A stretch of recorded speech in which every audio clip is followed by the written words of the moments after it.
Hello guys, welcome back to my channel NC Reviews. Today we are going to discuss why the MCU's Spider-Man doesn't need a new mentor after No Way Home. So if you are new to our channel, make sure you stick with us by subscribing to our channel and give this video a thumbs up to support us.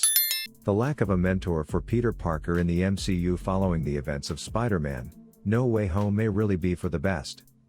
No Way Home introduced Spider-Man to the idea of the multiverse and paired him up with versions of himself, played by Tobey Maguire and Andrew Garfield, in a Spider-Man scenario that has never been depicted in a live-action film before. In the wake of Avengers: Endgame, Benedict Cumberbatch returned for a continuation of Doctor Strange's MCU saga in No Way Home, but Spider-Upcoming Man's MCU endeavors may see him steer clear of the customary team-up with an adult hero. Peter Parker has developed tremendously since Tom Holland first played him in the Marvel Cinematic Universe, MCU, in Captain America: Civil War. He joined the Avengers, took on Thanos on Titan in Avengers: Infinity War, and dealt with multiverse-wide threats in Spider-Man: No Way Home. Parker was left utterly alone in the universe at the end of the Phase 4 epic because, thanks to Doctor Strange's spell, he had sacrificed everyone's memories of them in order to preserve the continuity of the multiverse.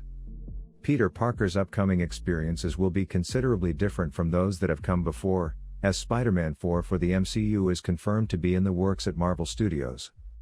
One of the major differences will be that, unlike in every other Spider-Man movie in the MCU, Peter Parker presumably won't be taken under the wing of an adult mentor.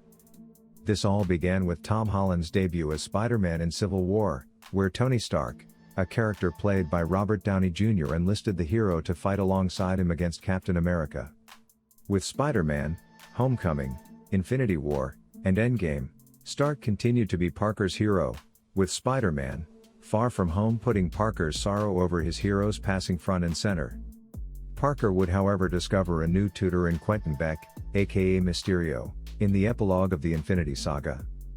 Peter Parker gained important lessons from Mysterio despite the fact that he turned out to be a phony.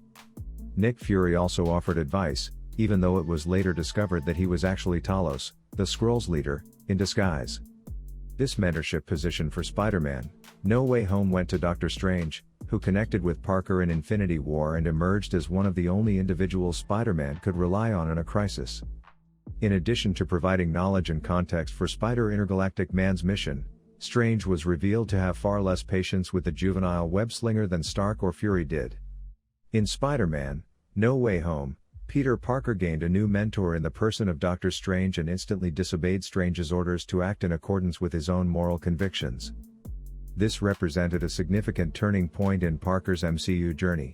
The first step on Parker's journey to freedom was trapping Strange in the mirror dimension in order to figure out a means to preserve the lives of the multiversal villains, preventing their impending deaths in their own worlds.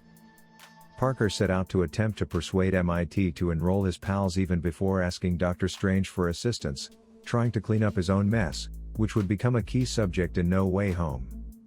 In Spider-Man: No Way Home, Parker lost Aunt May, formed bonds with his multiverse counterparts over similar and dissimilar experiences, and cooperated with his adversaries to try to prevent their deaths.